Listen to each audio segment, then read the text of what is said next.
Boa noite, sejam todos bem-vindos e bem-vindas. Meu nome é Silvio, eu estou aqui pelo Instituto Equipe, pelo Colégio Equipe, dando as boas-vindas para todos e anunciando mais uma atividade da nossa parceria com a Comissão Antirracista, nesse ciclo de reflexão sobre a educação antirracista. Para nós é uma imensa alegria a realização de todo esse movimento que essas parcerias estão nos permitindo, no sentido de poder refletir, estudar, dialogar sobre esse tema que é tão central para a gente poder criar verdadeiramente uma educação e uma sociedade que sejam efetivamente democráticas e dignas no Brasil, né? Então, a gente está muito grato a todo esse movimento que está acontecendo, estamos aprendendo muito, estamos ampliando muito as fronteiras dos nossos diálogos, e eu acho que o que a gente pode esperar é que esse movimento de muita reflexão e de muita ação na direção de uma educação antirracista, cada vez ele se aprofunde mais e cada vez ele ganhe mais qualidade e mais impacto no nosso cotidiano. Para conduzir a atividade, eu vou chamar a Ive Santiago, da Comissão Antirracista, que vai apresentar as nossas convidadas de hoje. Boa noite a todos. Eu sou Ive Santiago, mãe do Gustavo, do 6º ano do Equipe.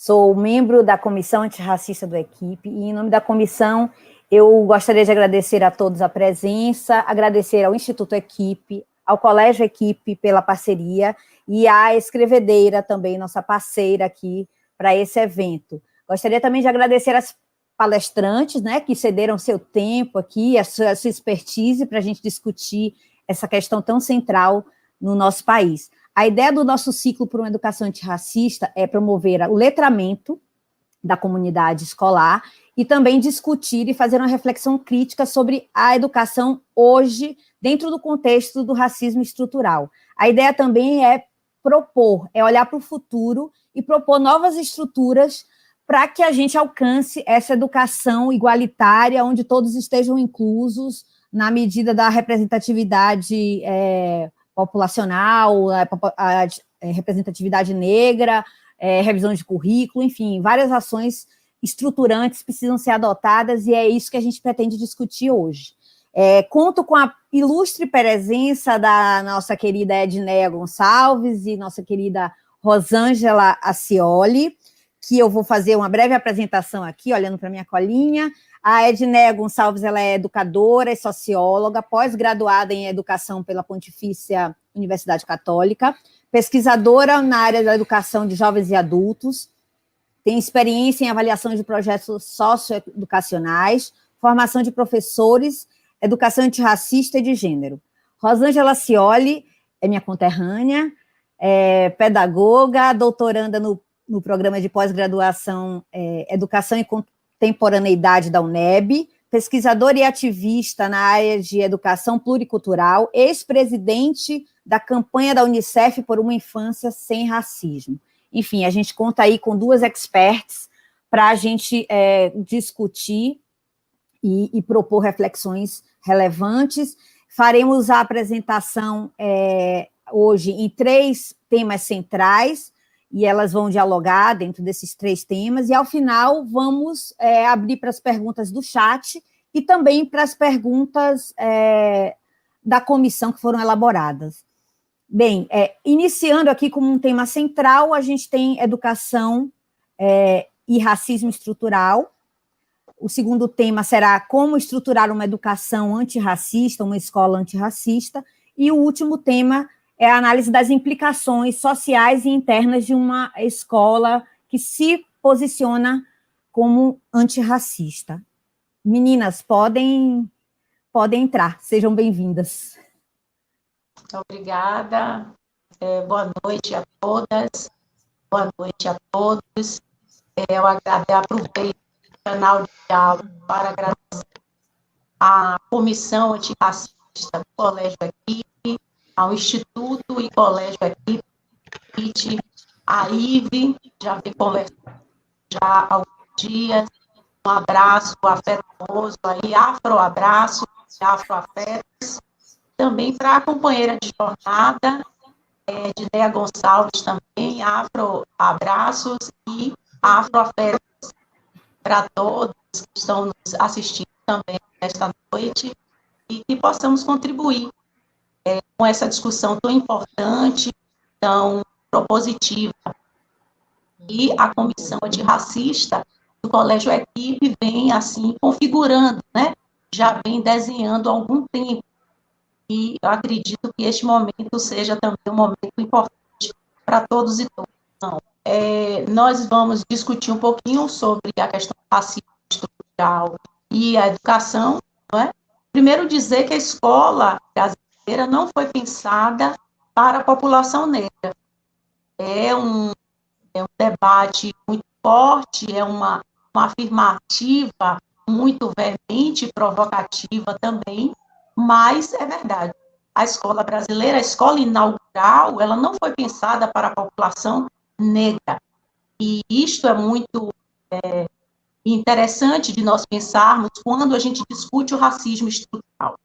E neste momento, neste exato momento que estamos pensando estruturas diferenciadas, né, um currículo propositivo, uma educação propositiva, milhares de jovens estão sendo mortos no Brasil.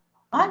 Nós estamos vivendo um genocídio contra os jovens, contra a população negra no Brasil.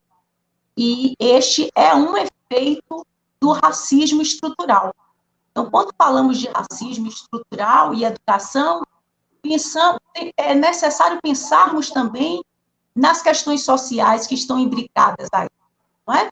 Então, o racismo estrutural é algo extremamente profundo, algo extremamente perverso e que acontece de forma sistemática. Ele é construído a partir de uma legislação que ampara políticas ou não políticas, né, para salvaguardar a cidadania da população. Então, este debate é extremamente importante para que a gente consiga compreender porque hoje nós estamos conclamando a sociedade brasileira a pensar numa educação antirracista. Em 1837, nós tivemos 7 constituições, né? O Brasil passou por 7 constituições. Com exceção da Constituição de 88, todas as outras constituições teceram leis que afirmam, que reafirmam, que fortalecem o racismo estrutural. Então, em 1837, uma dessas legislações afirma que o negro não pode frequentar a escola. Mas que negro é esse? É o negro liberto, é o negro escravizado e é o negro livre. Então, todas essas 3 características do negro da época, ele não poderia frequentar a escola. Então, a legislação, ela amarra de tal forma que a população negra não pode frequentar a escola. Então, a escola não foi pensada para a população. E a escola do século XXI ainda está muito distante daquilo que a gente pensa enquanto educação pluricultural, uma educação para as relações étnico-raciais. Em 1855, o negro passa a ser considerado um acessório da casa. Ele é considerado um objeto, um ser semimovente. O que significa isso? Significa que ele pode ser hipotecado. Então, a sua humanidade é colocada em xeque. O negro deixa de ser uma pessoa para ser um objeto que pode ser hipotecado.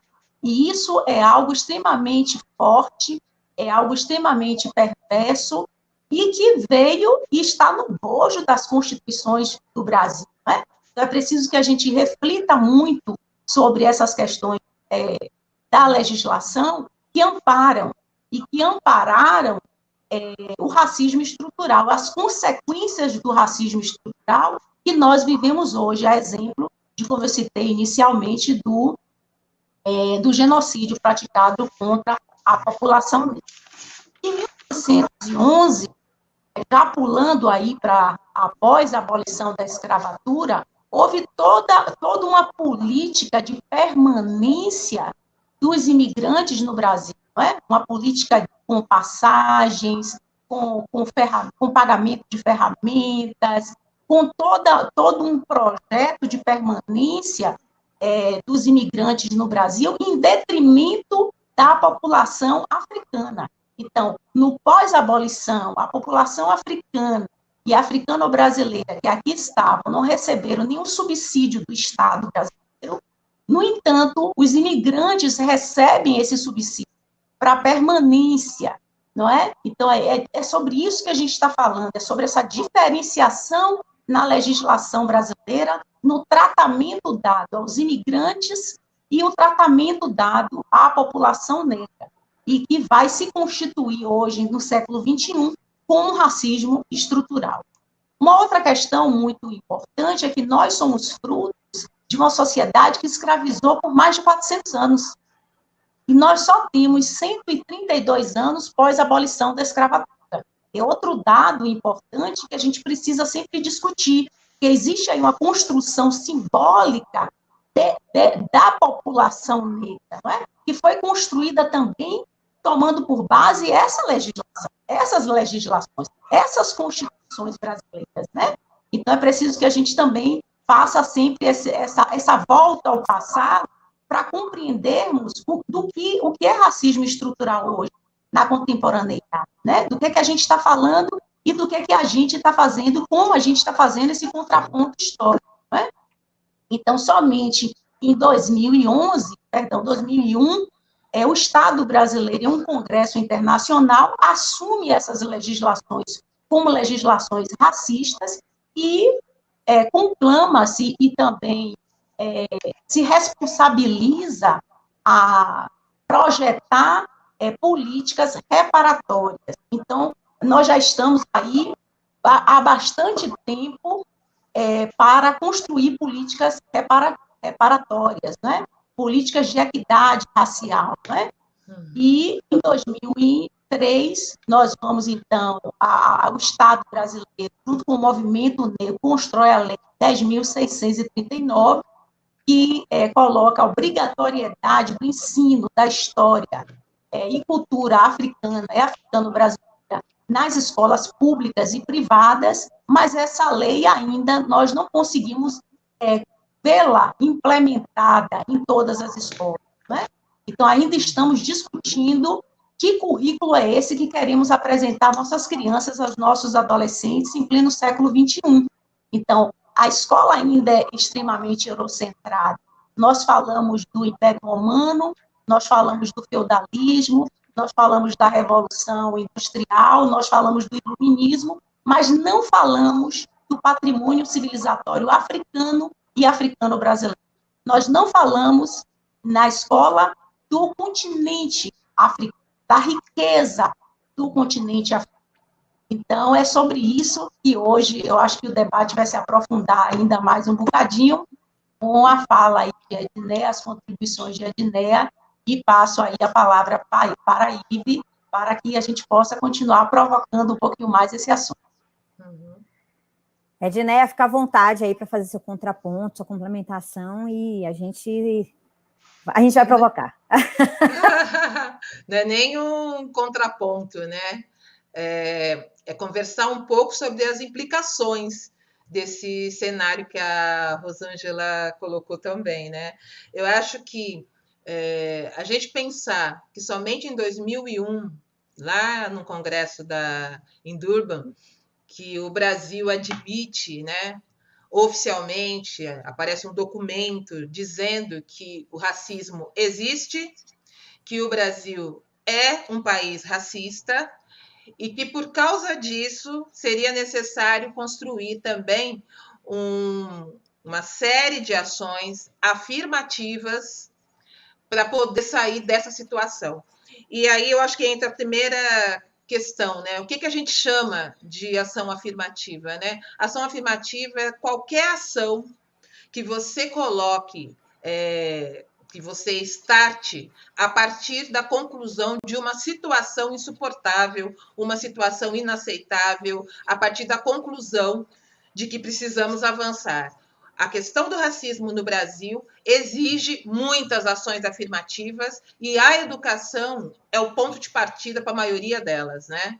E pensar nessas ações afirmativas faz a gente também refletir sobre o quanto essa legislação, que foi o ponto de partida, que alterou a LDB, né, a 10.639, por que essa mudança da LDB não foi absorvida pela sociedade brasileira realmente como uma legislação? Até hoje, eu percebo que a mudança da LDB tem sido assumida como uma possibilidade de adesão ou não. E como você acha que posso aderir, não posso aderir, a rede pode aderir, a rede não vai aderir, a escola vai aderir, não vai aderir, você deixa de lado o ponto de partida, o que realmente impulsionou essa legislação, que é a avaliação de que, como o racismo ele foi implantado com todo um respaldo legal e um respaldo de aceitação da desumanização da população negra, a desconstrução disso deveria também mexer com todas as bases da educação. Teria que rever os acervos, material didático, formação de professores, formação acadêmica dos professores, da formação inicial. Então, teria que ter todo um conjunto de ações que dessem conta da urgência dessa desconstrução. E o que está acontecendo é exatamente o contrário, né? Então, eu queria até ouvir um pouco da Rosângela, que atua no ensino superior, como é que ela vê a formação no ensino superior dos professores, a formação docente, porque eu não consigo imaginar uma possibilidade de construir uma educação antirracista se a academia, se a gente também não pensar que a formação inicial lá na universidade também não tiver imbuída do antirracismo. Então, como é que é isso? Avançou, não avançou? Queria que você falasse um pouco disso antes da gente entrar nesse terreno gostoso que é discutir a educação antirracista. Aqui na Bahia, né, nós temos buscado realmente uma maior discussão com relação à implementação das políticas reparatórias com relação à educação, como você está tratando aí, educação superior, não é? Eu tive o prazer de ser aluna, né, da professora Narcimária Luz, também ser aluna da professora Ana Célia da Silva, e tantos outros professores aqui da Universidade do Estado da Bahia estão comprometidos com a pauta racial, não é? Então, eu acredito que sim, a gente tem buscado sermos mais propositivos nesse sentido, mas há muito o que se fazer, há muito um caminho ainda a ser trilhado no que diz respeito à efetiva implementação da Lei 10.639, a uma efetiva formação de professores e educadores, não é? Para as futuras gerações, não é? Então, nós estamos ainda engatinhando nesse sentido, né? Há muito que se fazer, eu compreendo que é preciso ainda buscar muitas forças junto às secretarias, por exemplo, a Secretaria de Promoção da Igualdade Racial, para que seja mais provável, mais possível ainda fortalecer essa discussão na academia. Nós percebemos bastante pesquisa, né, com doutorandos, com mestrandos, até mesmo na graduação, no que diz respeito às políticas reparatórias, mas efetivamente há um caminho muito longo ainda a se prosseguir. Eu queria fazer uma pergunta pode ser para as duas, ou quem se sentir mais à vontade para responder, que é o seguinte: a gente está analisando aqui a educação hoje dentro do contexto do racismo estrutural. Então, ela é uma instituição e dentro desse contexto ela também ela é reflexo dessa sociedade. Se a gente fosse tirar uma radiografia das escolas particulares, que é o nosso nicho aqui, podemos até dividir na escola pública e da particular, mas se fôssemos tirar uma radiografia, quais seriam os indícios de que aquele ambiente escolar, aquele ambiente educacional seria contaminado pelo racismo? O que é que você diria para caracterizar uma escola hoje, dentro desse contexto? Olha, essa escola é racista porque fosse um médico, né? Porque ela tem tais e tais e tais e tais características que eu posso dizer que ela está contaminada, ela precisa se descontaminar. Olha, tem 3 características que eu acho que se mantêm inalteradas. A primeira característica é o isolamento da escola. É aquela escola que não dialoga com os movimentos sociais. Primeiro, porque a gente precisa entender que quem tem a expertise da luta, da resistência negra, principalmente, é o movimento negro. O movimento negro, em 1982, o movimento negro unificado falava da necessidade de se estudar a história da África, a história dos africanos. Em 1978, questionava o 13 de maio e falava da necessidade do 20 de novembro. Se a escola ela não dialogar com os movimentos sociais, ela realmente vai permanecer à parte das questões que envolvem o enfrentamento ao racismo na sociedade como um todo. Então, esse é o primeiro ponto. Se não dialoga com o movimento social, ela não tem informações que realmente respaldem para que ela possa fazer uma construção consequente e uma construção que se articule com as bandeiras atualizadas. A outra característica de uma escola que realmente precisa mudar a sua estrutura, é a escola que silencia diante das manifestações de racismo. Quando acontece uma ação, ela tem de estar preparada com procedimentos, ela tem que ter uma equipe preparada para reação imediata, ela precisa ter protocolos, ela precisa ter ações previamente pensadas para poder startar, para poder fazer o trabalho de acolhimento e fazer o trabalho de denúncia e reação. A outra questão que é necessário... Nossa, eu estou ouvindo um barulho. A outra questão que é muito importante observar é se a escola ainda constrói as suas ações a partir do mito da democracia racial. Se a escola sai fortalecendo a ideia de que o Brasil é aquele país, nós somos um país misturado, nós somos um país em que não existe conflitos, esses conflitos estão sendo importados. Esse tipo de discurso fortalece uma ideia que causa, além do sofrimento psíquico, para as pessoas que sofrem o racismo, ela também depõe contra a possibilidade de ampliar a qualidade do trabalho educativo que a escola desenvolve, porque impede que a escola se aprofunde em outras fontes, na busca de fontes diferentes das fontes eurocêntricas.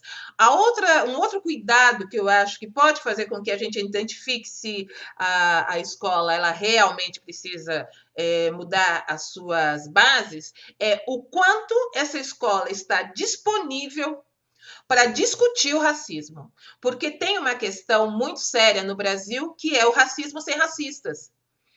A gente fala, ninguém é racista no Brasil. Não, ninguém é.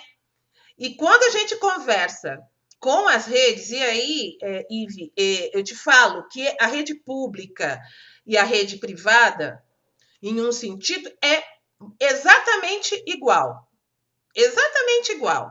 E o sentido que aproxima as duas possibilidades é quando você fala na ação gestora de enfrentamento ao racismo. A dificuldade de se pensar que gestão democrática ela tem a ver com o enfrentamento ao racismo. O enfrentamento ao racismo é uma das manifestações da gestão democrática, porque para você pensar numa gestão democrática, você precisa estar muito atento para o território em que você está localizado, e eu não estou falando de território geográfico, eu estou falando muito mais do território de Milton Santos, que é onde se circula, é onde as relações acontecem, é onde as possibilidades de relações sociais se ampliam. Então, você precisa ter muita clareza de que o racismo está em todos os lugares, em todas as dimensões, e que o racismo ele não se assusta quando ele chega na porta da escola, porque é muito comum os gestores dizerem que não, o racismo existe, eu admito que ele existe, a sociedade é racista, e algumas avançam e falam, é estruturalmente racista, mas daqui para dentro não existe racismo. Ele fica lá fora, acho que chega na porta da escola e fala, socorro, que medo, é uma escola, eu não vou entrar. Essa necessidade de se perceber que as pessoas, que as relações são racializadas, é que fazem com que a escola ela consiga perceber que ela vai conseguir se engajar na desconstrução do racismo, primeiro, a partir da percepção do seu lugar e da sua função social. E a função social da escola é articular os conhecimentos do território, das diferentes culturas, dos diferentes grupos, com conhecimento acadêmico, para poder gerar um conhecimento novo e significativo para todo mundo. Quando a escola consegue fazer isso, ela se abre primeiro para se assumir como aquela que não sabe tudo. E em se tratando de cultura negra e cultura africana, a escola não sabe quase nada. Então, precisa atualizar. A Rosângela falou uma coisa que é muito importante. O que a gente sabe, o que a escola sabe sobre os reinos africanos pré-escravização? Essa África pré-escravização e posterior à escravização, ao período colonial, é muito pouco estudado. A gente sabe muito pouco das Áfricas. Tem gente ainda falando que a África é um país. Então, tem uma diversidade de conhecimentos que a gente precisa acessar, e a gente precisa acessar para melhorar a qualidade da educação que ainda não assumimos. Então, como educadores, como profissionais da educação, a gente precisa saber que a educação antirracista é uma questão de qualidade. A disputa que se coloca é pelo que nós entendemos por qualidade. Se a gente entende que qualidade na educação é uma educação que é significativa para todos e todas da sociedade, a gente não vai confundir bullying com racismo, a gente vai evitar a dupla violência que as crianças, que os jovens negros sofrem na escola e na sociedade. Então, eu acho que a primeira coisa é perceber. Está acontecendo, por um acaso, essa permanência, a gente está se apegando ao mito da democracia racial, o isolamento está consolidado, não se tem contato com os movimentos sociais, então a escola é um disco voador pousado na comunidade. Se está nesse ponto, aí realmente tem muita coisa para ser feita, mas assumir isso eu acho que é um bom ponto de partida. Eu também entendo que a busca por uma aproximação com o território é extremamente importante, porque as nossas histórias, a história do povo negro, elas não estão relatadas nos livros didáticos. Então, a escola precisa se aproximar do seu território. A escola precisa conhecer a história do entorno, né, do seu entorno. Que história é essa? Que grupos étnicos negros estão presentes neste território, no território da minha escola, não é? Porque a escola aqui onde eu trabalho, em Itinga, região metropolitana de Salvador, não é a mesma escola que a Edneia trabalha. Então, a história do povo negro que está próxima à escola que eu trabalho é uma, e a história dos povos negros que estão próximas à Edneia são outras histórias.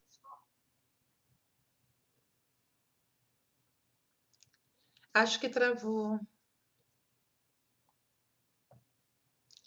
Ives, o seu microfone está fechado. Bem, gente, ela caiu aqui. A gente pode continuar, sim. Né? Enfim, mas se ela quiser, ela volta ela está começando a colocar uma coisa que é muito interessante, né? Quando a gente fala em território, né? A gente tem que ter uma visão bem alargada de território. Quando eu penso no território de São Paulo, e a presença negra em São Paulo, eu preciso saber o que é, por exemplo, qual é o lugar, o papel da imprensa negra nessa cidade.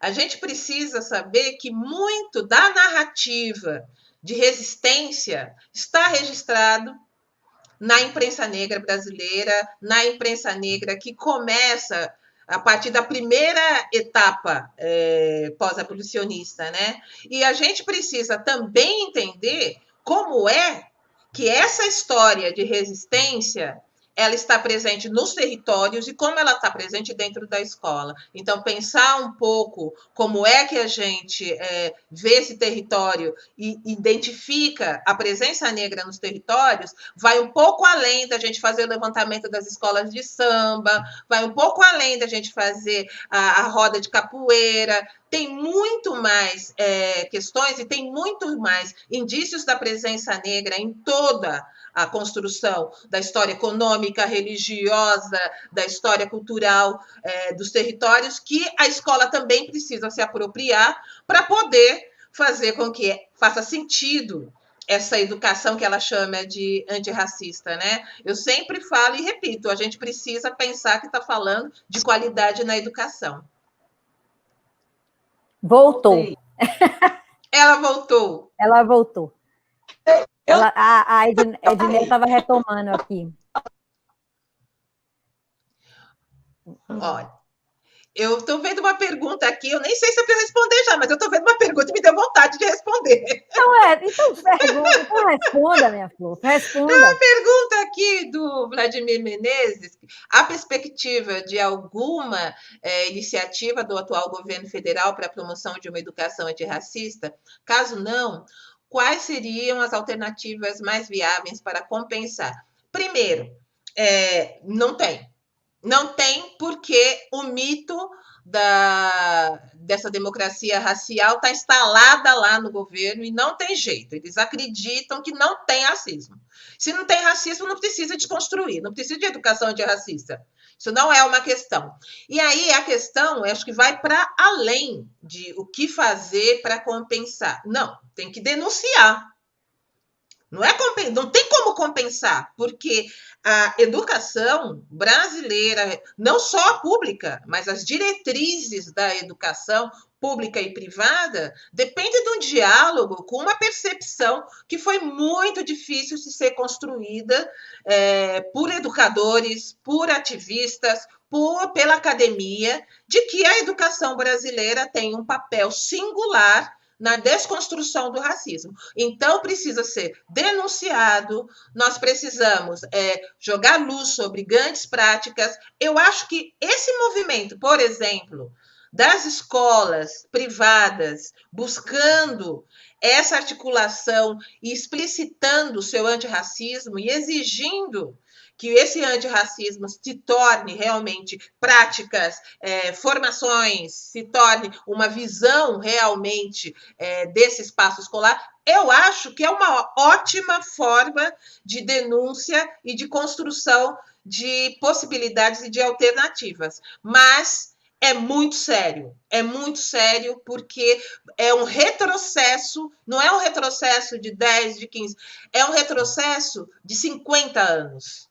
É um retrocesso que vem de muitas gerações. E acho que isso é inaceitável. A gente avançou muito e a gente não vai ficar quieto, não.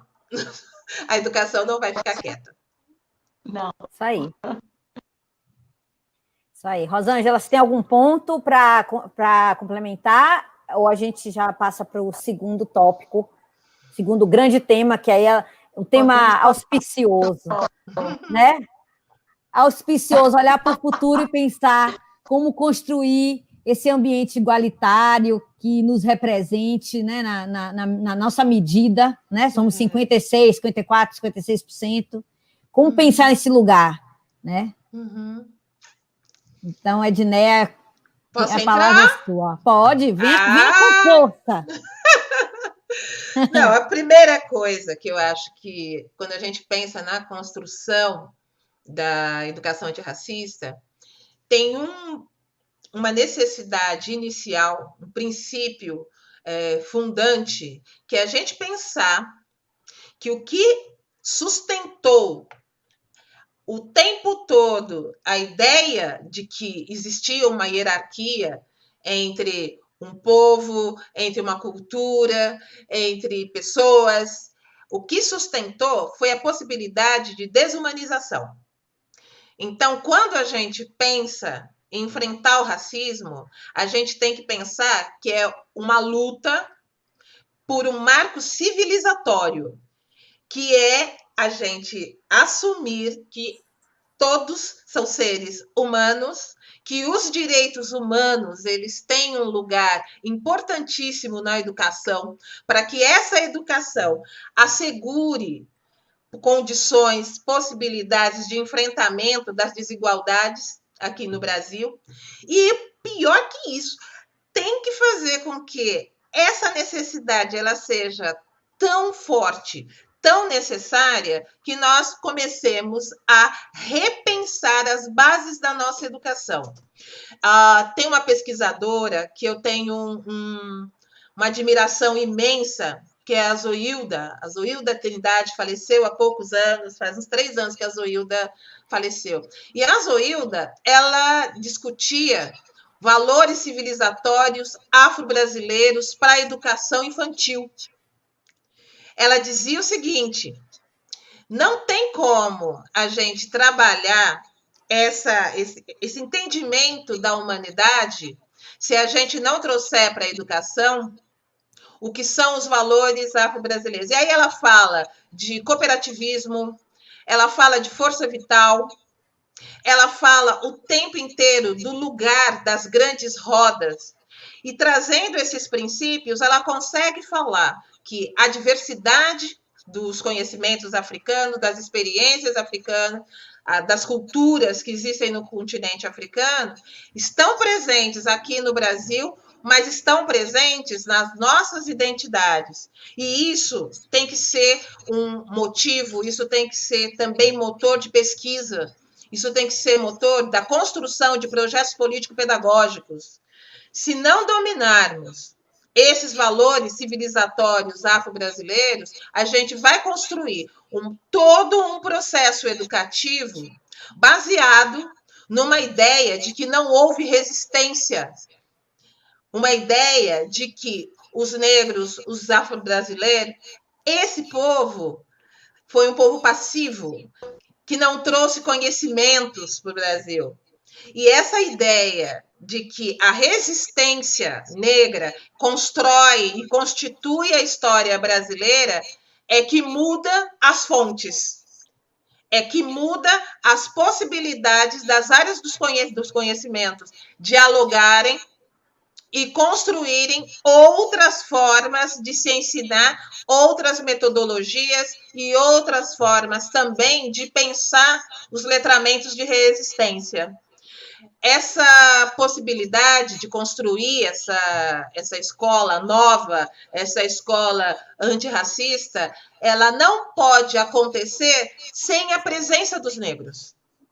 A nossa história, ela foi registrada pelo movimento negro, na oralidade, pelos registros dos acadêmicos negros, principalmente, e, sobretudo, por aqueles que buscaram, na resistência das nossas histórias, a construção de outros acervos. A escola vai ter que buscar esses acervos.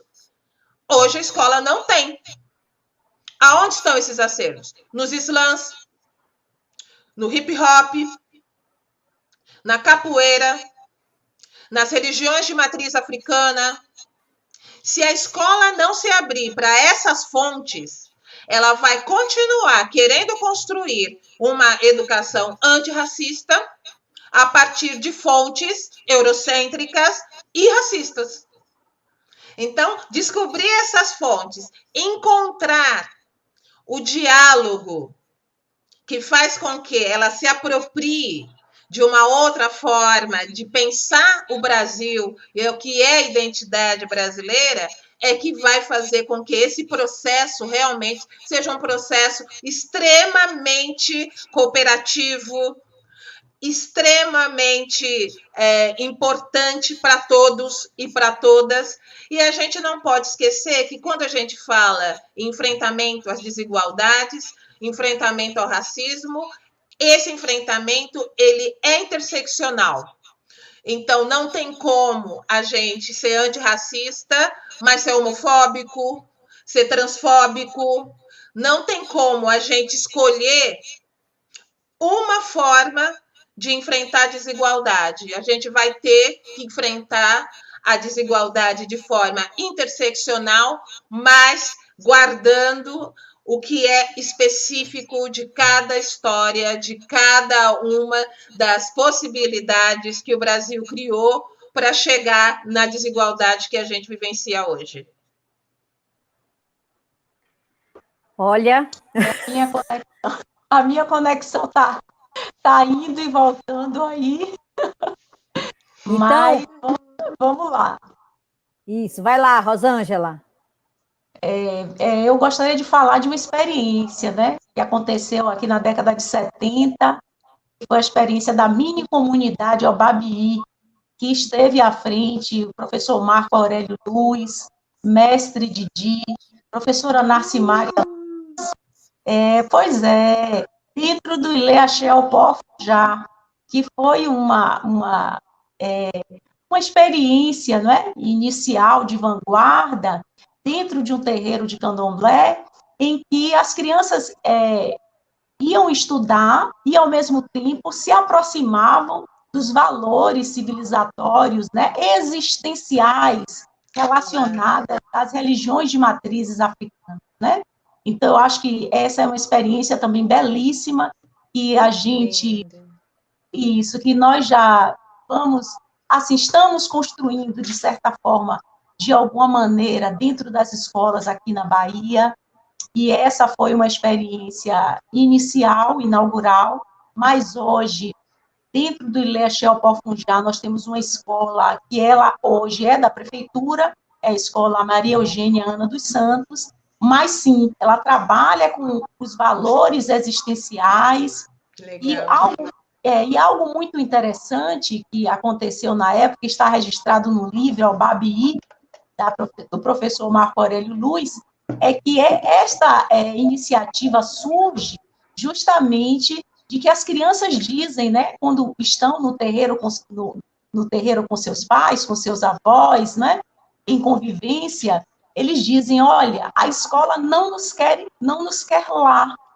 Então, se a escola não nos quer lá, vamos pensar em um projeto de escola que abrigue os nossos valores existenciais, não é? Então, eu acho que é algo também extremamente importante que a gente precisa pensar, na questão das diferenças religiosas, não é? E como ela também se insurge como um ponto de conflito dentro do ambiente escolar, não é? E como nós, enquanto educadores, poderíamos conversar, dialogar e transitar por esse universo, que não seja um universo religioso, dentro do contexto escolar, mas um universo de diversidade cultural, não é? Então, é extremamente importante também nós falarmos sobre a questão religiosa, porque é algo também que é um ponto de conflito. É um ponto de conflito que está relacionado também à questão do racismo e da forma como as religiões de matriz africanas são vistas pela escola, não é? Então, é preciso reconstruir, ressignificar esses valores, entender como diferença, mas não como referência para eu não sou diferente porque eu tenho o branco como referência. Eu sou diferente porque a diferença é constituidora da nossa humanidade, não é? Então, nós somos diferentes enquanto grupo humano, não é? Enquanto humanidade, e não tendo o branco como referência. Então, eu acho que essa contribuição das experiências religiosas aqui na Bahia também é extremamente salutar para esse debate. Silvio, você tem algum ponto? Eu queria trazer as questões que estão aparecendo aqui. Várias questões ligadas aos professores, né? O Sergião Campos pergunta como lidar com esse conteúdo do ponto de vista dos professores, e como diz a Edneia, pouco se sabe sobre a história africana. Eli Monteiro diz que nas escolas particulares não tem professores negros, e a partir daí percebemos a falta do tema abordado aqui nas escolas. Professores brancos não falam sobre o continente africano. A Paula Mouzinho fala, nessa linha de pergunta do Sérgio, qual a perspectiva de vocês que trabalham com educação antirracista de alcançar mudança efetiva, considerando que toda a formação dos professores é eurocentrada, né? Então, eu acho que essa pergunta sobre a questão da formação dos professores é uma pergunta muito interessante, né? Eu estive vendo, a Rosângela, por exemplo, trabalha com as ideias dos Akpalos, né? Que são os contadores de histórias, né? Que encantam, né? As pessoas, sejam com narrativas ficcionais ou com crônicas do cotidiano, né? A gente muitas vezes ouve falar da importância dos griots, né, verdadeiras bibliotecas, né? Eu acho que a pergunta que está sendo colocada pelas pessoas é como pensar, junto com a vinda de docentes e discentes negros, a qualificação das pessoas para entrar em contato com esse universo que Rosângela e Edneia estão falando para a gente. É bem interessante aí a sua colocação com relação à diferença entre griot e o apalô, né? O griot, ele salvaguarda a memória ancestral de uma população, não é? Ele tem essa função. E o apalô, a mesma coisa. Sendo que o apalô, ele está mais próximo aqui à região da Bahia, né? E o griot, ele faz esse papel junto ao Senegal, né? A etnia que vem do Senegal. E nós aqui escolhemos, eu escolhi enquanto pesquisadora o apalô, que ele se aproxima muito mais aqui das raízes étnicas da Bahia, mas ele vai como figura salvaguardar a memória e a ancestralidade, a história, a genealogia de uma determinada etnia, não é? E ele tem toda essa reverência e essa significação, não é? Importante e histórica, não é? Para uma determinada população. Essas pesquisas vêm do professor Marco Aurélio Luiz, sobre o apalô, a importância do apalô, do contador de histórias, né? No que diz respeito à questão dos professores brancos e professores negros, que tive essa impressão que foi colocada também essa questão, eu acredito que para nós pensarmos numa educação antirracista, toda a sociedade precisa estar comprometida com essa pauta, independente de ser um professor branco ou de ser um professor negro, porque o racismo, ele nos atravessa e atravessa todos, não é? Enquanto sociedade brasileira, não é? Então, esse comprometimento dessa percepção de nós estarmos comprometidos de forma irrestrita e absoluta com o outro, como diz o filósofo Emmanuel Levinas, franco-lituano, filósofo Emmanuel Levinas. Nós precisamos estar comprometidos de forma irrestrita e absoluta com o outro. Então, isso independe se eu sou branca ou se eu sou negra. Eu preciso ter essa pauta social e essa pauta racial dentro das minhas práticas pedagógicas, não é? Então, a Lei 10.639, ela não foi feita para professores negros. A Lei 10.639, ela foi feita para os professores no Brasil, nas escolas públicas e privadas, todo o território nacional. E é esse comprometimento com as pautas raciais que nós, enquanto sociedade, precisamos nos aproximar. Então, realmente, a gente nota, a Edneia com certeza sabe também, enquanto educadora, que nós temos muita dificuldade no que diz respeito à formação do professor. Então, nós temos uma escola do século XIX, professores do século XX, alunos do século XXI. Então, nós estamos aí com uma situação, né, de diferença muito grande dessa escola e dos entes que estão comprometidos com o fazer pedagógico, não é? Mas isso não nos isenta da nossa responsabilidade, não isenta que o professor, que o coordenador, que o gestor sente e dialogue sobre uma pauta tão importante como é a questão da equidade racial no contexto escolar. Nós precisamos romper com o silenciamento do patrimônio civilizatório africano e africano-brasileiro.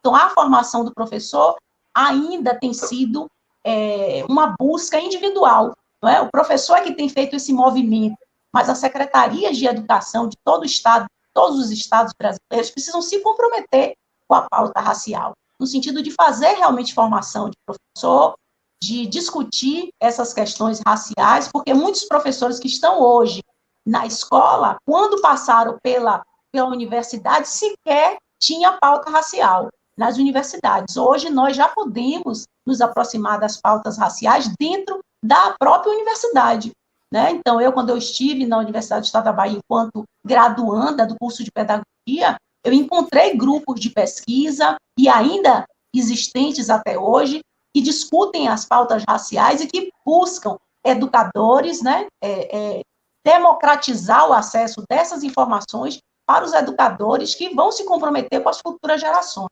Então, eu compreendo dessa forma e dessa maneira. E aí passo aí para a Edneia também complementar um bocadinho. Eu acho. A primeira coisa que eu queria citar é o que você disse, que nem educação antirracista não é educação de gente preta. É educação de qualidade. É isso. A gente tem que pensar que o racismo não é um problema de negros, é um problema da sociedade. Então, esse é um grande ponto. Eu queria acrescentar uma camada ao que a Rosângela disse, que é o seguinte: a gente tem como consenso que a formação do professor é central para que a gente possa começar qualquer conversa. Só que tem uma camada que é a formação do formador do professor, o coordenador pedagógico, o diretor de escola, os gestores. Então, quem forma o coordenador pedagógico? Como é que a gente pensa também numa escola que tem um processo de acompanhamento, de monitoramento, de avaliação de como as relações raciais se dão na escola, se esse profissional não foi acionado? Então, tem que se pensar nisso também. E uma outra coisa que, para essa formação fazer sentido, eu vi que o Sérgio perguntou, ele falou, mas se os professores não sabem dessa história africana, a história está registrada. Existem materiais.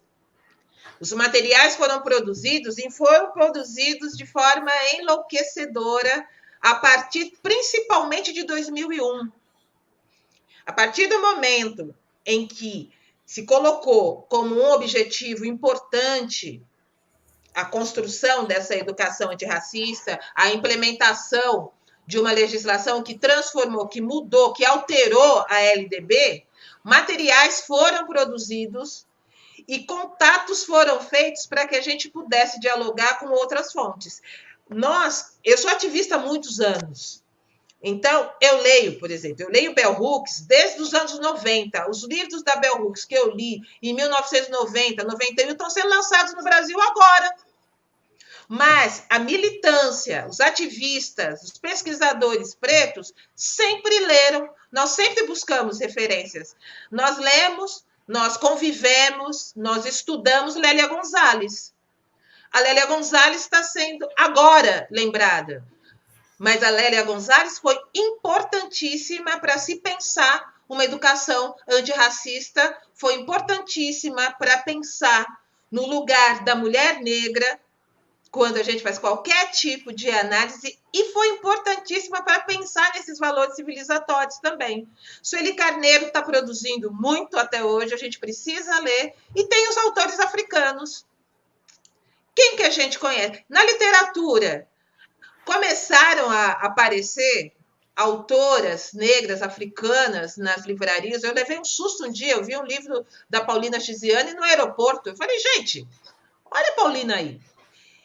Essa literatura que está chegando agora é a literatura que pode também nos ensinar a ter um pouco de contato, para além da história, com a cosmovisão, com a visão de mundo africana, com a cultura e as culturas. Essa diversidade, por exemplo, eu estava ouvindo aqui a Rosângela falando do griot, da palô. Essa diversidade de possibilidades que se tem na cultura, na linguagem, ela é infinita. Vocês estavam falando aí, eu estava lembrando de São Tomé e Príncipe, os aprendizados que eu tive em São Tomé e Príncipe com um personagem que não é nenhum desses aí, que é um contador de história, que é o Soia. A gente não estuda. Soia é importantíssimo, porque o Soia é aquele que conta a história das pessoas comuns de forma épica nas cerimônias, eu falei isso no equipe, nas cerimônias de luto. É importantíssimo para a cultura santomense que se tenha esse personagem. Eu acho que quanto mais a gente mexe nesse conhecimento, mais autores de todas as áreas do conhecimento, estudar etnomatemática te faz chegar, olhar as tranças na Go, de outra forma. Você estuda matemática com trança. Você precisa de pensar que quando você fala dos quilombos, dos quilombolas, você está falando de conhecimentos ancestrais da fauna, da flora e de usos que se fazem até hoje para a ciência e para o desenvolvimento da ciência no Brasil, que vem de lá. A gente tem que pensar que os africanos que vieram para o Brasil de diferentes lugares, eles trouxeram conhecimentos importantíssimos para a arquitetura, para a engenharia, e a gente não sabe contar essa história. Então, a gente precisa buscar as fontes. As fontes existem, os pesquisadores registram, os pesquisadores, os acadêmicos, os intelectuais negros estão produzindo de forma enlouquecedora há muitos anos. O que a gente precisa é começar a buscar essas fontes.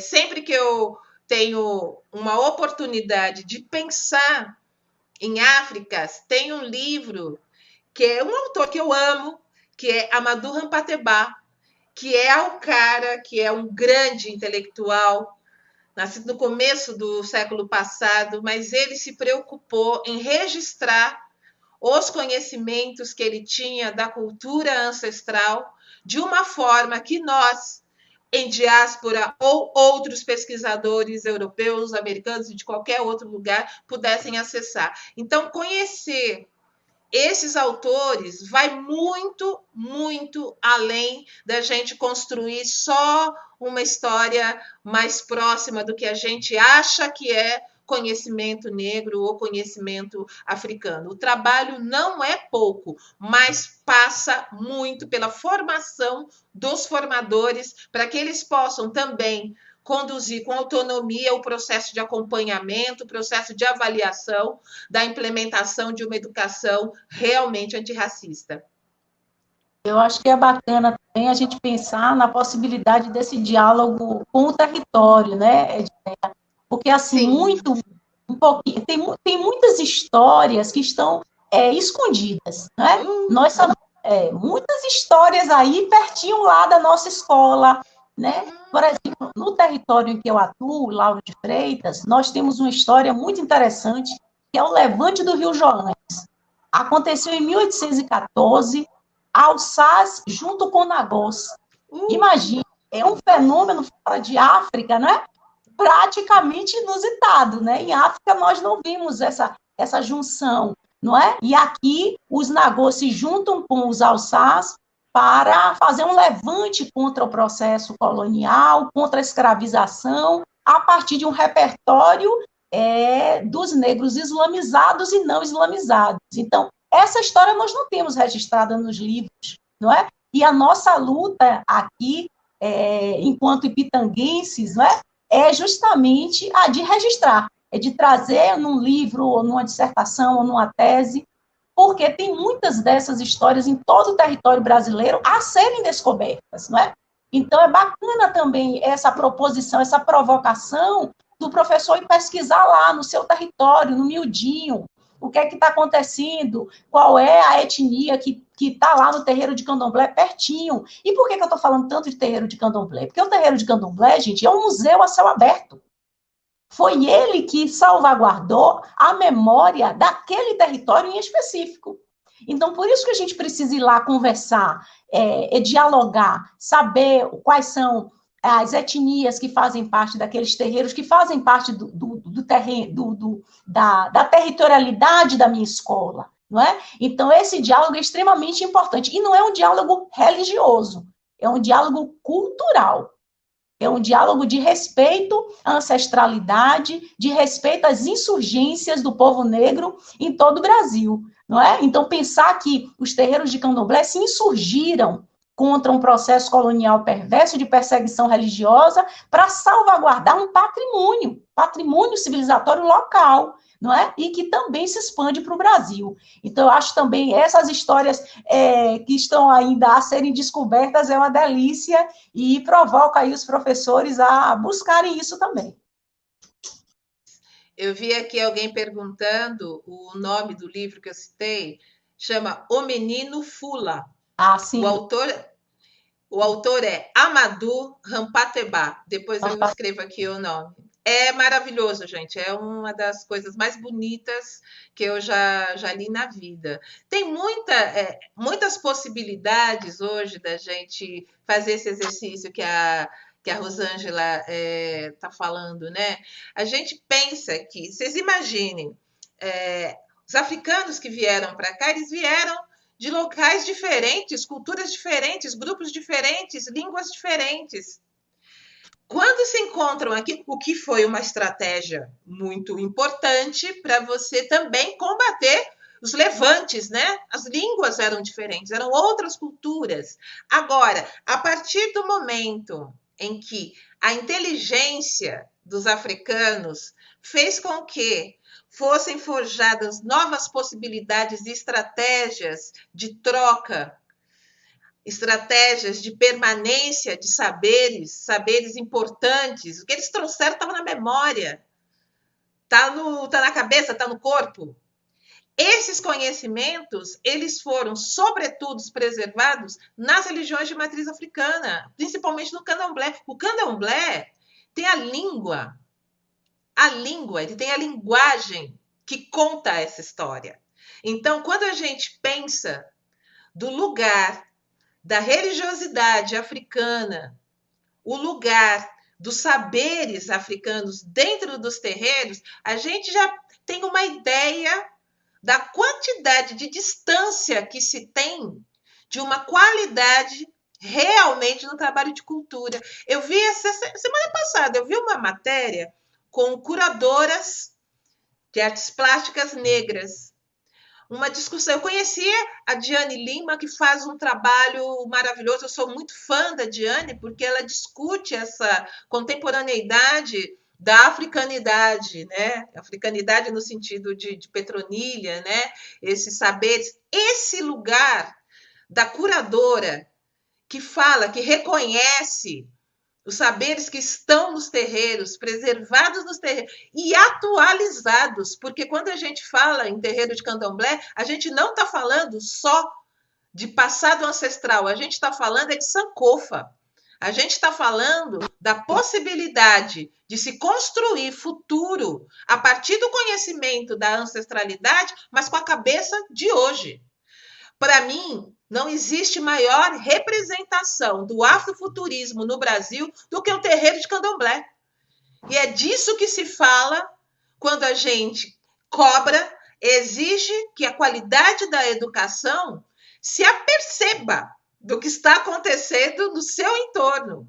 Então, a gente vai discutir todos os adinkras e a possibilidade das linguagens, a gente vai discutir com certeza, afrofuturismo a partir do que já foi construído e do que tem sido ressignificado pelos negros e pela cultura negra. É isso. Eu estou encantada, eu estou assim, enfim, eu estou encantada. E eu queria fazer uma provocação aos pais e mães e responsáveis por alunos, que é o meu lugar de fala, meu lugar social aqui. Não tenho nada a acrescentar, a não ser provocar. E eu queria fazer uma provocação. Se o equipe, por um acaso, chegasse e apresentasse no seu plano pedagógico que não iria dar, por exemplo, não vamos dar a Idade Média, não vamos abrir mão da geometria. Eu tenho certeza absoluta que haveria uma insurgência, digamos, em tamanhos assim, em escala. Mas a gente está vendo aqui o tanto de conteúdo que a gente admite que as escolas não nos deem. E eu falo, além de tudo, como mulher negra, porque, na verdade, esse país nos deve essa educação não eurocêntrica. É um débito. Aí eu estou falando um pouco da minha percepção como a visão de reparação, porque, assim, como assim as escolas, aí eu falo também do lugar da escola particular, como assim as escolas particulares vendem a ideia de que estão dando uma educação de qualidade para mim, para meu filho, para quem quer que seja, e elas simplesmente não têm, assim, o movimento de buscar esse tipo de conhecimento, que é um conhecimento constitutivo do país. Então, assim, eu falo aqui com uma emoção e com sangue no olho. Eu acho que é o que falta para a gente. A gente está com sangue nos olhos. Essa comissão tem sangue no olho para que a gente chegue e veja a roda girar. A gente quer ver a coisa acontecer. Então, assim, fico muito feliz. Gosto de ver o Silvio aqui, olhando aqui com olhos vivos e atentos. E, assim, estou muito feliz aqui de ver vocês falando, enfim, não resta dúvida. É para não restar dúvidas.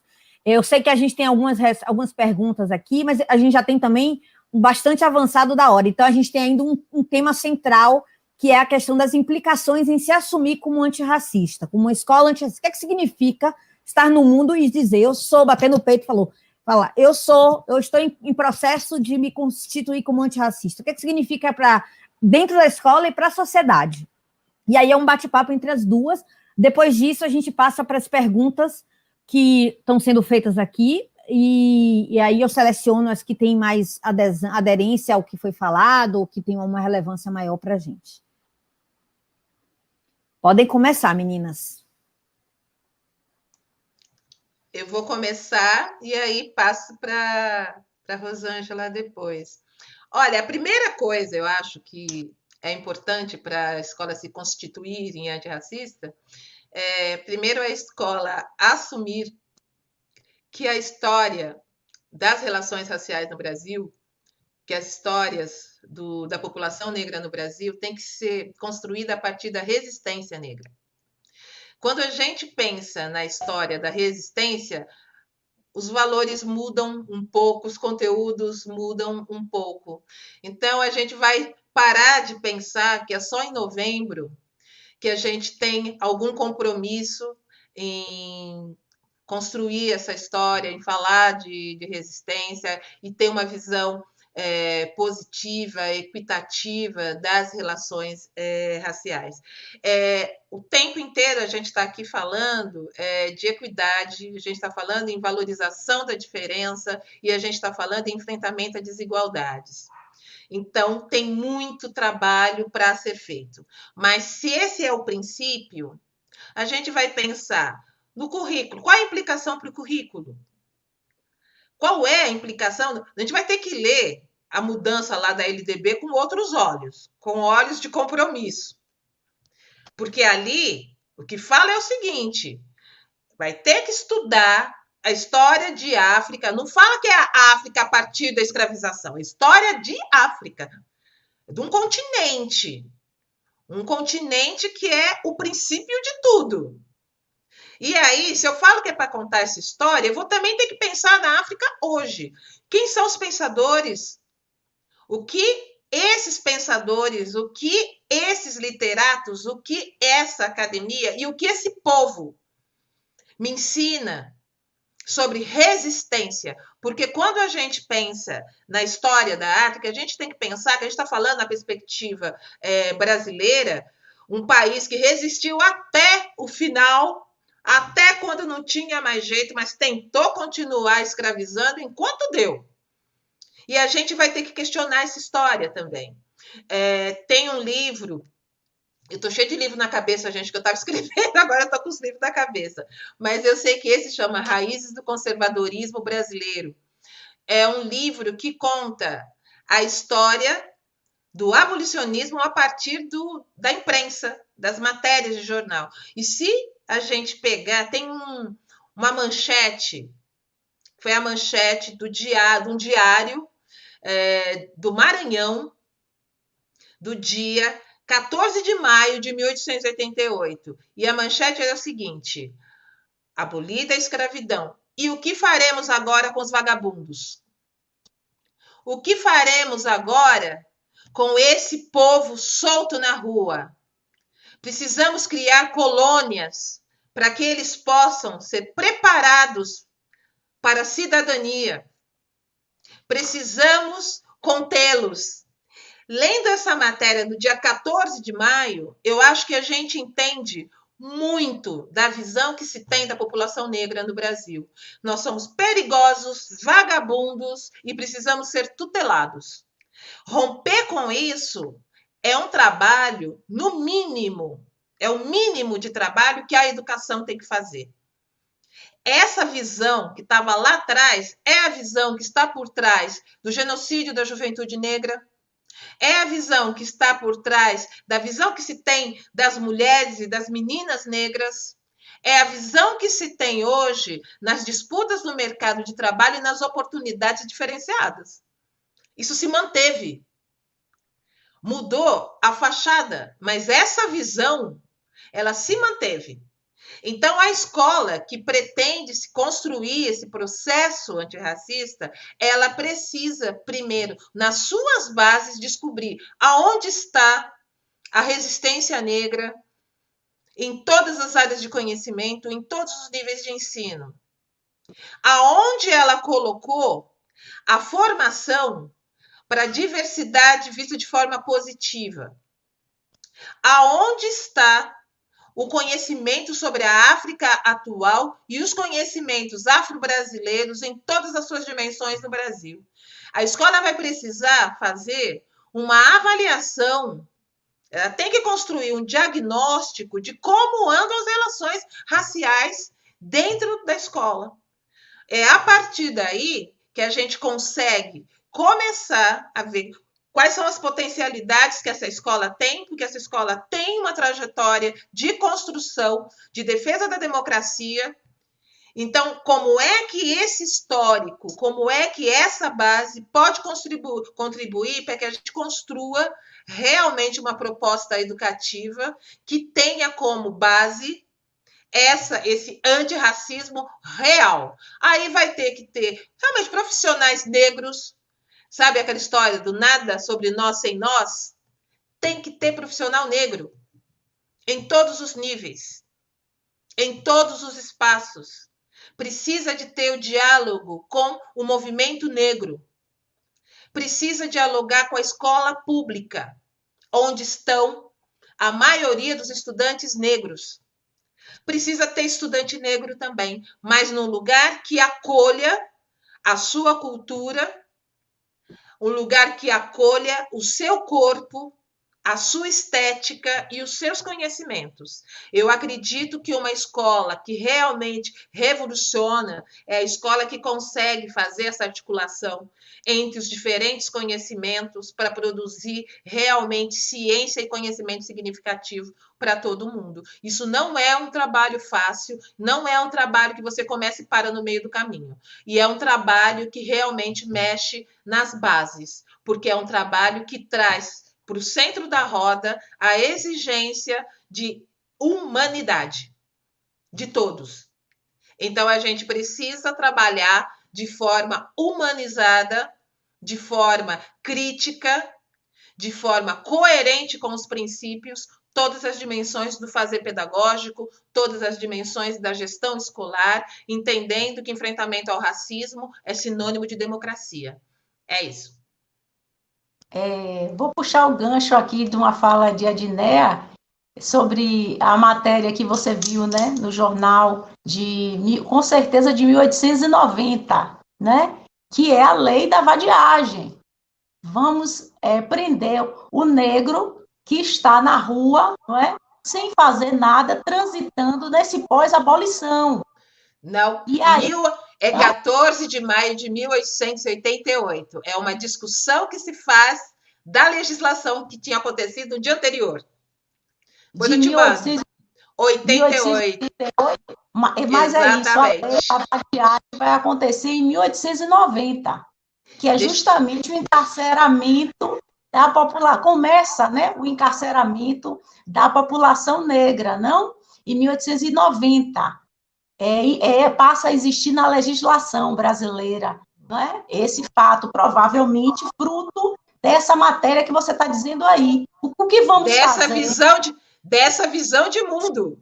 Isso, o que vamos fazer? Vamos encarcerar. Porque o Brasil foi o último país a abolir a escravidão, né? Ele segurou até o último instante esse processo escravocrata, não é? E aí, em 1890, surge, então, na legislação, na letra da lei, né? Vamos encarcerar o negro que está transitando pela cidade, ele é chamado da lei dos vadios e capoeiras, né? E aí começa o encarceramento da população negra, né? Infelizmente, a grosso modo, a gente pode pensar sobre isso também.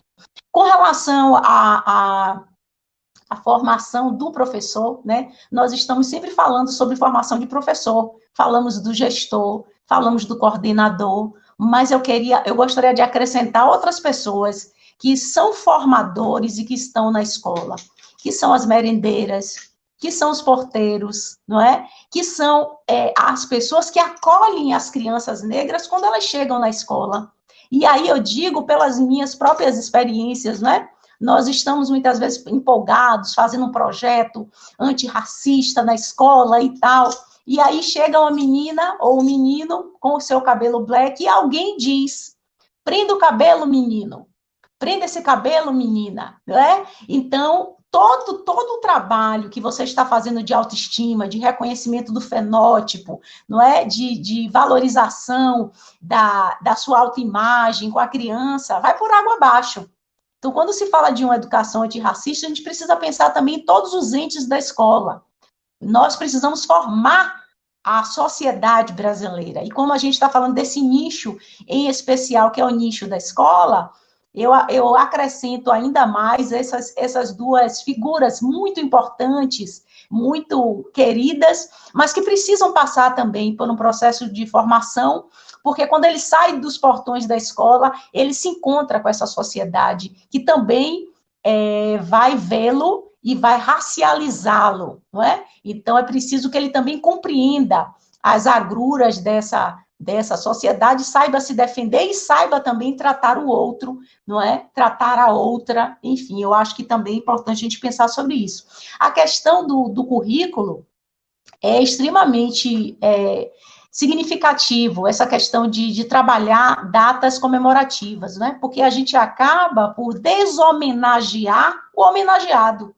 Porque a ideia de trabalhar o 20 de novembro é justamente falar de Zumbi dos Palmares, falar da insurgência de um quilombo, de um dos quilombos mais importantes no Brasil, mas aí a gente escolhe uma data para falar sobre ele, não é uma data para fazer um desfile, muitas vezes, de cabelo ou de roupa, folclorizando todo um patrimônio civilizatório, que é muito mais do que isso, ele passa pelas ciências, pelas tecnologias, não é? Então, nós não temos somente esse repertório de folclore, que eu nem gosto de tratar da palavra folclore, mas eu trabalho a partir do mito, da origem do mito, e não do folclore.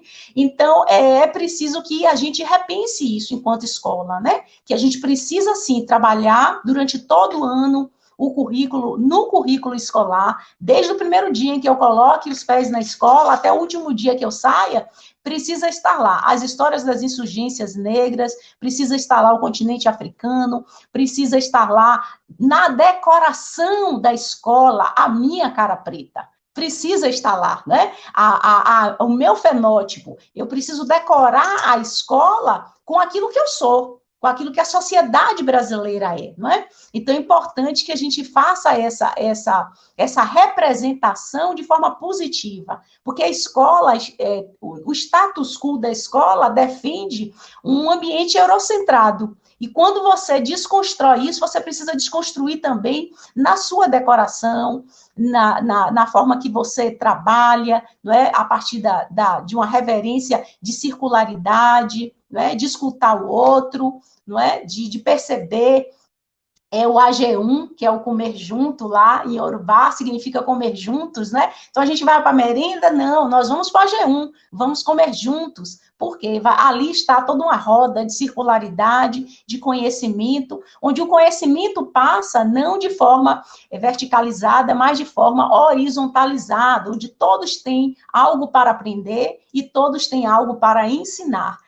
Então, é outra perspectiva civilizatória, né? Então, eu acho que aí dá uma riqueza muito grande e que se inaugura também uma escola propositiva, plural e antirracista, com certeza. Meninas, a gente está caminhando aqui por fim, e aí eu queria só fazer uma provocação com algumas palavras que eu pensei de perguntas que foram feitas aqui. Então, a gente não vai dar para fazer a pergunta inteira e tal, mas vamos lá.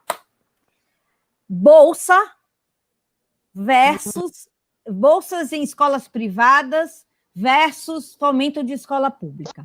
Isso é um ponto que eu queria que vocês falassem rapidamente.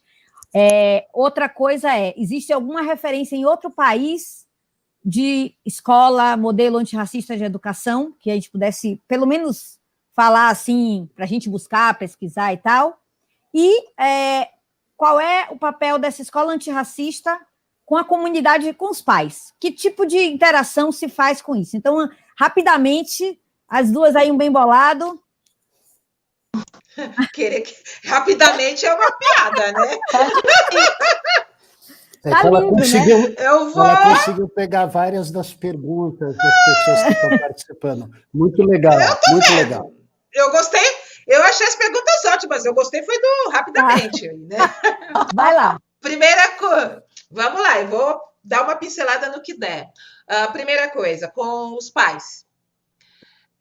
Existe um instrumento democrático que a escola precisa assumir, que é o projeto político-pedagógico, que é processual.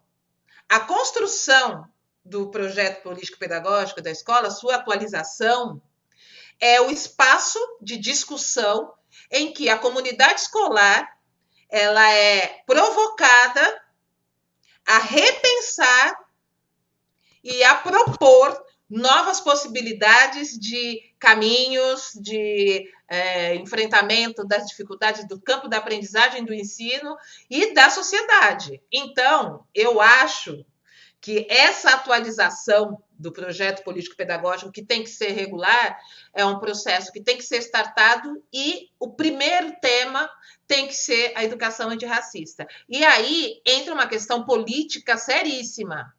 Se essa escola ela faz uma escolha por traçar esse caminho, não vai dar para ela deixar para trás quando ouvir que não existe racismo no Brasil, e vai ter que ter argumento para poder reagir. Então, vai ter que ter reação, vai ter que ter posicionamento político e vai ter que ter processo de muita discussão, pensando que é uma escola privada. Então, tem que construir uma argumentação realmente muito séria, porque existem consequências, inclusive consequências de saída de estudantes. Então, tem que ter argumentação, tem que ter segurança, e eu acho que uma escola que tem um grupo de pais antirracistas tem um grupo muito fortalecido e muitas possibilidades de construir essa argumentação potente, né? A outra coisa, os países, né? Olha, a questão do enfrentamento ao racismo e da educação antirracista, ela faz parte dos desafios de muitos países. Eu tenho tido contato com minhas amigas que são de Portugal, dizendo o quanto é difícil trabalhar nesses países as questões de enfrentamento ao racismo, porque em Portugal também existe um discurso muito forte de que o período colonial foi favorável aos países africanos. Esse discurso está presente na academia, esse está na sociedade. Então, não é uma coisa tão simples assim dizer que ficar 500 anos em São Tomé e Príncipe, Angola, Guiné-Bissau, tirando todas as riquezas do país, vir para o Brasil, tirar um monte de riqueza daqui, trazer as pessoas escravizadas para cá, isso é visto como uma forma positiva. Então, existem desafios também locais. para construir essa educação antirracista. Cada país tem os seus enfrentamentos. A França está lá pegando fogo. Por quê? Por causa do racismo. E as discussões do antirracismo também tem que ter a ver, não só, principalmente na França, com a questão da população africana, com a população de negros. Existe uma questão muito séria, fundamentalista também, lá na França, que é religiosa, são os preconceitos da intolerância religiosa que nós vivenciamos aqui, lá com um outro viés. Então, não tem um exemplo para falar, esse país é antirracista, a educação lá é antirracista. A gente precisa conversar com quem sofre o racismo para saber as dimensões. Então, às vezes, a gente olha e fala, não existe, mas de repente fala, pois é, mas eu não posso ter a questão do véu, não posso usar tais outras questões. Então, a gente precisa contextualizar, mas que o racismo, ele está em todos os lugares, ele está. O que a gente pode buscar fora são soluções, discussões e possibilidades. Eu acredito que essa questão dos pais, né, é trazê-los para a discussão que estamos fazendo sobre a educação antirracista, não é? Trazê-los para esse diálogo propositivo, para essa conversa, para esse bate-papo, trazê-los para a comissão antirracista do Colégio Equipe, para essa conversa aqui no pé do ouvido, não é? Trazê-los para compreender essa dinâmica inaugural e comprometida que vocês estão construindo, não é? Eu acredito muito nessa proposição que está sendo construída por essa comissão de pais, e à medida em que vocês estenderem esse diálogo para outros pais, com certeza vai ficar muito mais democrático e muito mais interessante até, não é, de se construir outros caminhos, não é? Porque eu acho que o caminho da gente é muito, muito a gente, né? A escola equipe vai encontrar seu caminho, não é? A escola lá de Tinga vai encontrar o caminho dela, não é? Eu não acredito muito em nós buscarmos fora do Brasil proposições de escolas antirracistas. Por que eu não acredito? Porque o que acontece na Europa, por exemplo, citando aí Portugal ou Espanha, ou seja como for, o que acontece por lá não é o que acontece aqui, não é? Então, eu acredito muito na questão do território, não é? A gente precisa trabalhar a partir do território que estamos. Eu acredito muito nesse diálogo territorial, para que ele seja mais efetivo, não é? Com os problemas que a gente tem aqui, buscar soluções que nós vamos encontrar, não é? E do que buscar soluções a partir de outras experiências que nem sempre, e não serão, nem sempre não serão iguais às nossas. Então, eu acho que é construir uma experiência única, que é o que vocês já estão fazendo, de forma belíssima, inclusive, propositiva, que eu tenho aí escutado as conversas, tenho assuntado, como diz aqui na Bahia, as conversas aí com o Ive e tudo que vocês têm feito de forma tão linda. Então, vocês já estão construindo o caminho de vocês de forma belíssima e propositiva, e cada vez mais outros pais vão se achegar a essa prosa e a essa mudança estrutural, que é o que vocês querem, né, na escola. Com certeza vai acontecer. Meninas, só uma coisa. Isso, fala um pouco da bolsa. Isso, tem uma questão sobre bolsa versus fomento à escola pública. Não é bolsa versus, é e. O que acontece é o seguinte, a bolsa ela tem um papel importante, que é ampliar a diversidade da presença negra, da presença de diferentes na escola. Precisa ter estudantes negros na escola, e a bolsa é uma das possibilidades. Fomento à escola pública é importante também. Agora, nem o fomento e nem a presença dos estudantes bolsistas prescinde da escola se tornar uma escola acolhedora à diferença. Porque o que acontece é trazer estudantes negros, estudantes de escola pública, sem que a escola acolha e tenha discutido criticamente esse acolhimento, com certeza, ampliar a possibilidade de sofrimento psíquico do jovem negro, colocar o estudante em contato com mais uma camada de violência, com mais uma camada de discriminação. Então, a escola precisa ter estudantes negros, precisa, a bolsa é importante, mas as condições de acolhimento à diferença passa por preparar, passa por discutir e construir um ambiente antirracista para que esse estudante realmente seja acolhido. Eu vi experiências devastadoras de estudantes que ficaram 3 meses, 6 meses, 1 ano, porque não aguentaram o racismo. Então, não dá para fazer dessa forma. Eu acho que a transformação tem que acontecer. O fomento à escola pública precisa ser feito de uma forma que não pense que é uma ajuda, uma assistência, ajudar no que falta. É para aprender. É para aprender.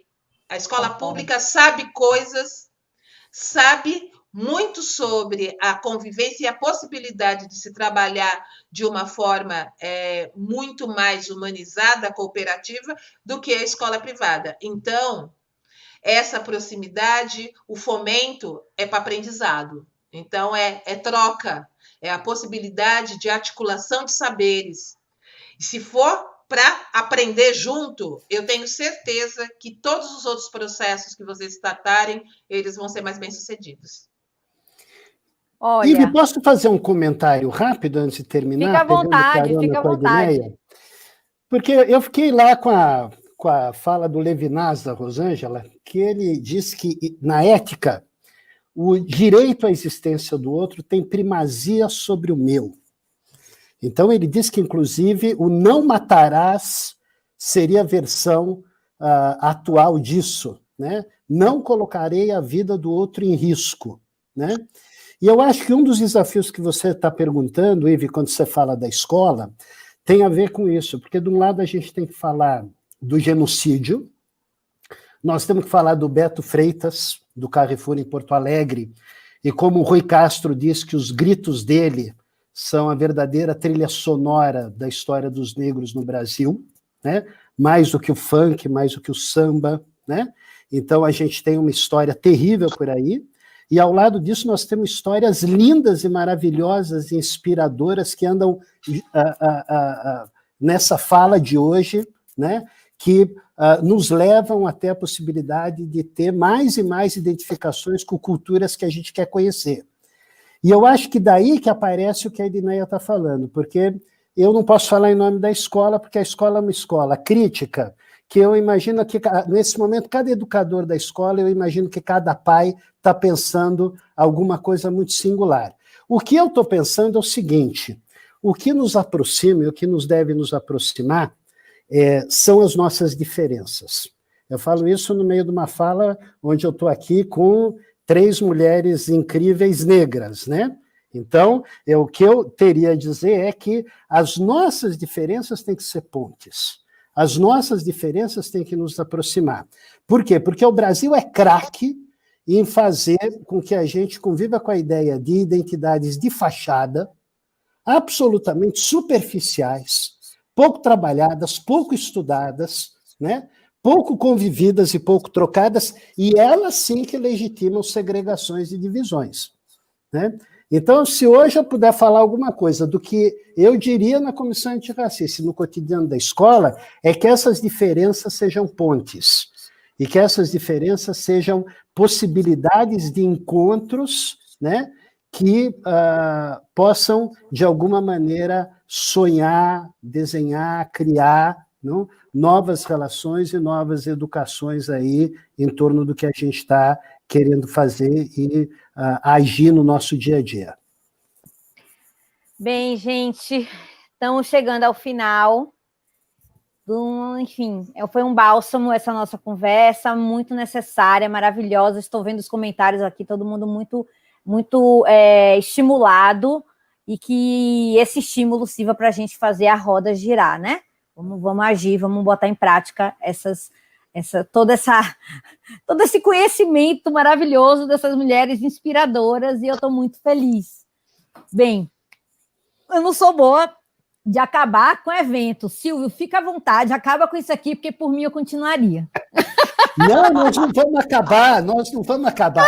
A gente vai continuar. A gente só vai dar um tempo, porque a Edneia me disse outro dia que ela tem um horário. Ela disse, pô, vocês trabalham nesse horário, tem reuniões nesses horários, conferências, né? Então, a gente só vai dar um tempo, mas nós logo voltamos a chamar Rosângela e a Edneia para trabalhar com a gente. Então, é um até logo. Ai, que bom. Gente, beijo para vocês.